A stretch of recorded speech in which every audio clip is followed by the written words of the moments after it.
આ કેટલું ઘી લીધું છે મમ્મી? 250 ગ્રામ ગાયનું ઘી લીધું છે. હવે તેમાં 250 ગ્રામ ઘઉંનો લોટ છે. એ ઉમેરીને ધીમા ગેસે 15 મિનિટ સુધી લોટને શેકવાનો છે. હવે 15 મિનિટ પછી લોટની સરસ એવી શેકાવાની સુગંધ આવી રહી છે અને ઘી પણ ઉપર આવી ગયું છે. હવે આને ગેસ ઉપરથી નીચે લઈ લેવાનું. નીચે લાવીને પછી જ ગોળ અંદર ઓગાળવાનો છે. 200 ગ્રામ ગોળ નાખ્યો છે. આમ કરવાથી આપણી સુખડી એકદમ પોચી રૂ જેવી બને છે, હે ને? હા, કડક ન બને. આ ઘી કચ્છના ગામડાઓમાં વસતી અસલ કાંકરેજ ગાયના દૂધમાંથી બનેલું છે. આ ગાયો કુદરતી ગૌચર જમીનોમાં ઉગતી વનસ્પતિઓ ચરે છે અને એના દૂધ દ્વારા એ બધું પોષણ પૂરું પાડે છે. અરે, આ તો એકદમ આયુર્વેદિક ઘી હો. હા, ગોસેતુનું ઘી છે. તો સુખડી આપણે ઢાળી લેવાની છે અને પીસ પાડી લેવાના છે.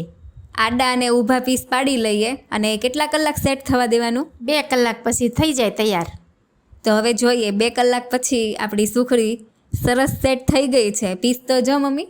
હા, અને જો ટુકડા પણ એકદમ સરસ થાય છે. પોચી રૂ જેવી બની છે.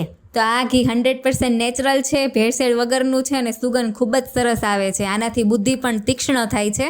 તો તમારે પણ આ ઘી મંગાવવું હોય તો આ સ્ક્રીન ઉપર વેબસાઇટ અને નંબર બંને આપેલા છે. તો આજે જ ઓર્ડર કરો ગો સેતુનું કાંકરેજ ગાયનું ઘી.